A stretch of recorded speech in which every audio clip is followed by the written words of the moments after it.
instrument and be in a band, and they go on the road.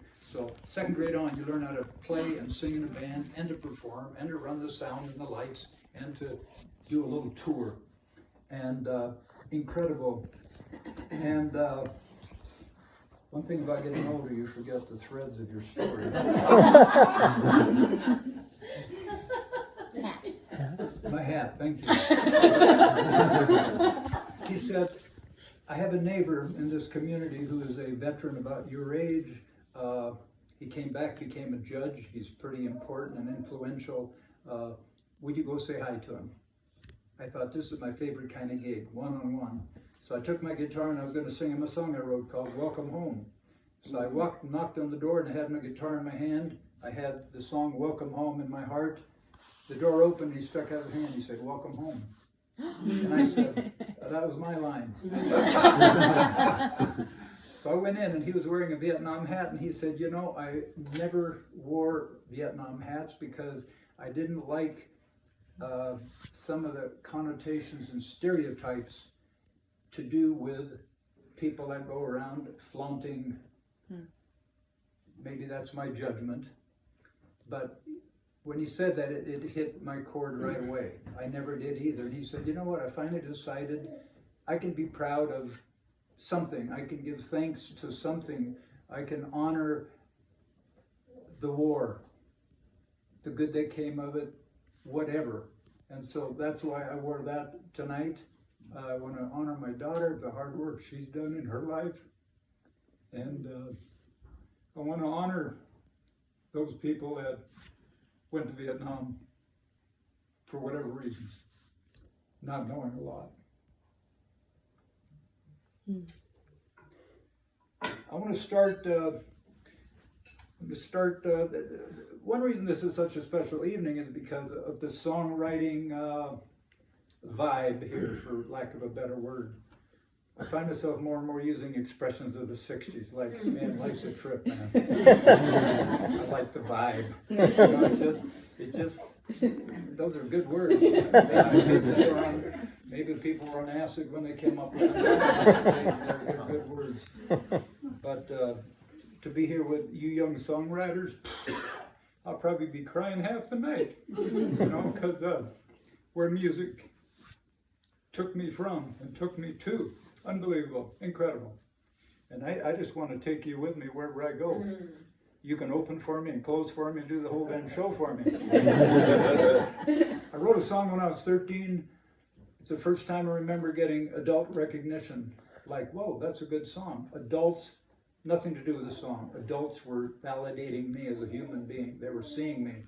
And so sang that song, and I thought, I'm a songwriter, man. I wrote a song, people love it. It was called The Silver Gun. It was about a guy who left and came back and thought his wife was cheating on him, and really she was fighting to get out of this guy's arms. He was attacking her, but he just saw the arms around her, and he took off, came back next day, she's dead, and so he buried her, and you know, it's a tragedy. But hey, people loved it. Pretty adult for a 13-year-old, but because of that experience, throughout life, I held to that like an anchor. Whenever I was going down, that voice would say to me, hey, you're a songwriter. You had a hit when you were 13. People loved it. And that song, it wasn't until I was maybe 40 or 50 that I realized what role that song played in my life. So I wrote a love song for that first song.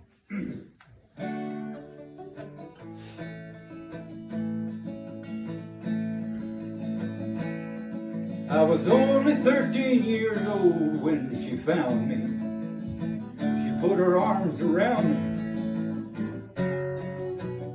I was just a boy. Tongue-tied I cried, and she unlocked me. And she just, let's start over. That's what singer-songwriters do. When they mess up, they just start over. They don't even let anybody know they made a mistake. I was only 13 years old when she found me. She put her arms around me. I was just a boy. But I remember that first taste of freedom. and that fresh feeling of love and joy. I was a silent child of sadness, seldom spoken, but my mind was open, and she gave me wings. Tongue-tied I cried, and she unlocked me, and she gently rocked me, and I learned to sing. Woo! You were my first song, and I wrote you tenderly, just like a first love. Just a young boy with a dream to be a writer of great songs. And through the years you helped me see that indeed I was.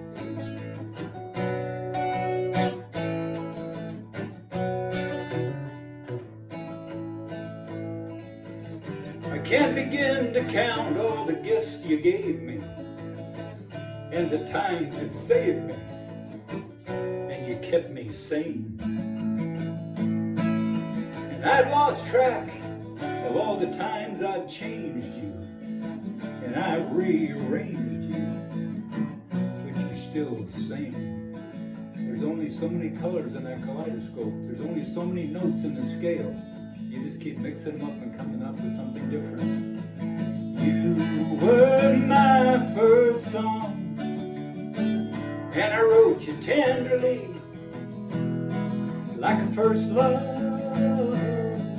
Just a young boy with a dream to be a writer of great songs. And through the years you helped me see that indeed I was.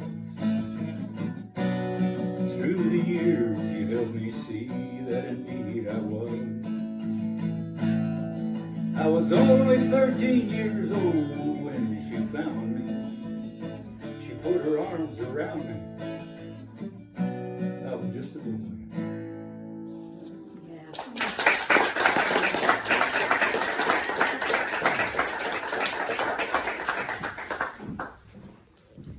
I have to tell you a story about that song. I could probably sit here for 3 hours and tell you stories just about that song. But I was doing a house concert in Washington, and it was a logging community. And I got up like I did tonight, and I looked out there, and I told myself, it's going to be a rough crowd. Them some burly big loggers out there. They had fingers missing, they had teeth missing. They had tobacco stains on their mustache and on their beards, and I thought, okay, what do we do? Well, I do what I always did and just let it flow. Go with the muse.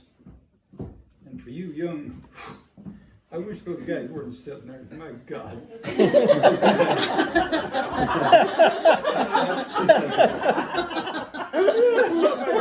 guys are going to go home and say, I went to a house concert, we just watched an old guy cry all night. I see myself at all the stages and ages. They're all good. Yeah. So, don't know what made me do it, but I started with that song. I cried at the beginning, I cried in the middle, and I cried at the end. And I couldn't look at the audience because I was afraid I'd be getting dirty looks from all them loggers. Well, it went from there, and it went from bad to worse. I just kept singing, feeling touchy-feely songs, and sang a song about PTSD, and a guy that I found out was in the audience, Vietnam, same age as me, fell apart. I mean, he fell apart. He grabbed himself and he sobbed. He just held himself and he rocked himself and he was sobbing like, shaking. And I like, whoa. I just kept singing. Two guys moved in and just held him from each side. And then at the end of the song, he sang along with the chorus and changed his life. And I got up and I said, it was the end of the concert. Nobody clapped. I stood up and I said, I don't know if we've been in church or in a therapy group, but man, that was something. And it was the most powerful experience I've ever had in my life. Brought to me through that song, brought to me through whatever that song has been in my life. Who knows? You don't question it. But as one of the biggest tips I can give you, songwriters as performers, is, And my daughter, who has performed infinitely more than I have around the world, is the first to say it. You just got to get up and bare your soul. Just like you did. Huh? Another big hand for that young lady.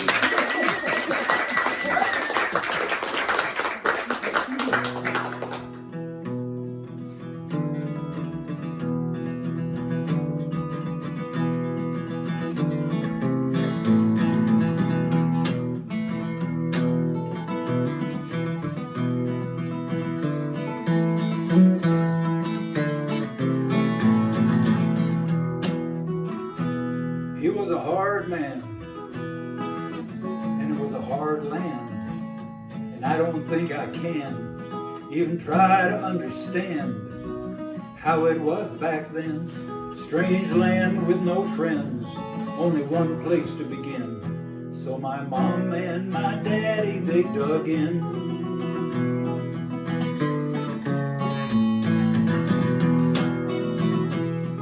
Hand tools and a 2-horse team, fresh eggs and whipping cream, picking mushrooms and wild greens, rich soil, fertile dreams.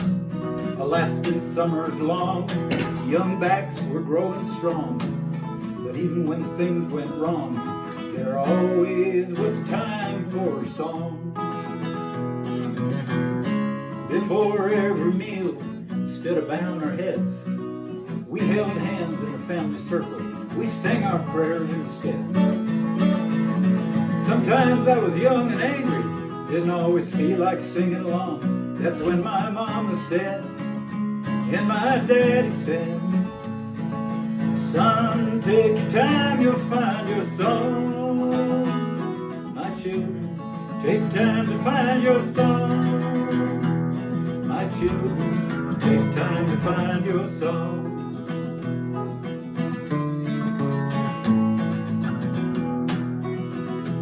It was a jungle war on a far-off foreign shore, and I was longing for the free life I had before. Now tell me, was it right or wrong to kill those Viet Cong? Thank God I had my guitar along, and I always took time to find my song.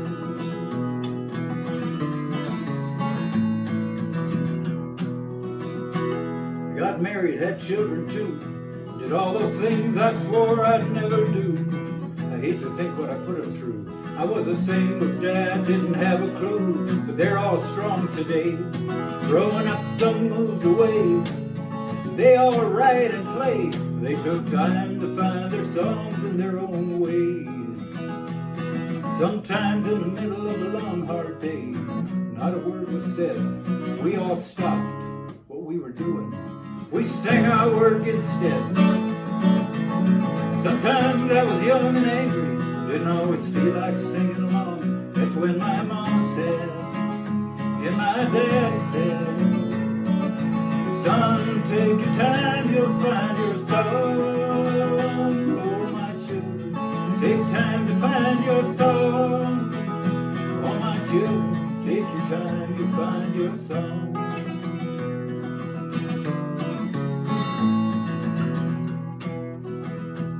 It was a hard land, and it took a hard man. And the older that I am, well, the more I understand. My mom and my daddy had a plan.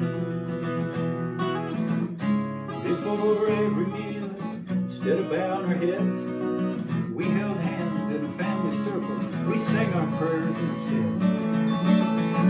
Sometimes I was young and angry, didn't always feel like singing along. That's when my mama said, and my daddy said, son, take your time, you'll find your song. Oh, my children, take time to find your song. Oh, my children, take your time, you'll find your song.